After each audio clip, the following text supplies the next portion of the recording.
هیڅ شی هم نشته، دا بچیان دي مستیان دي ویګیان دي، 50 روپۍ ډوډۍ راوړله نشته هیڅ شی.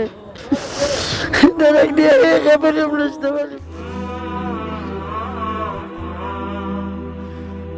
څه فکر کوي چې ستا کړی همکاري او کومک کم دی؟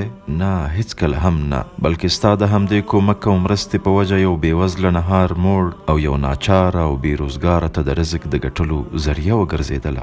ستا مرستې او کومک د یوې غمجنې کورنۍ پر شونډو د خوښۍ مسکا راوړله. او پوهېږې تا څه ترلاسه کړل؟ تا د یوې مظلومې مور لړزېدلې دعا واخیستله. دنیا په آخرت سره ښه وکړي چې دا وږي او تږي مه اړ کړه دا مسکینه. د یو بیچاره دعا، د یو غریب او بېوسه پلار دعا. الله دې تاسو مور پلار خوښي زه دغسې بیچاره به د یو یتیم خوښي او تر ټولو لوړ هغه څه دې ترلاسه کړل چې ټول مسلمانان هیله او ارزو لري. بلکل هغه څه دې ترلاسه کړل چې رب ورباندې خپلو بندګانو ته وعده ورکړې چې خپله رضا او خوښي یې ده.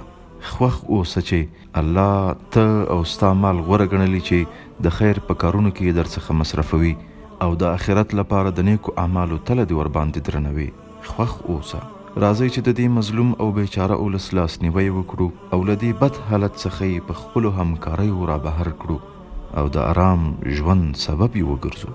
احساس د امانتدارۍ او اخلاص الګو.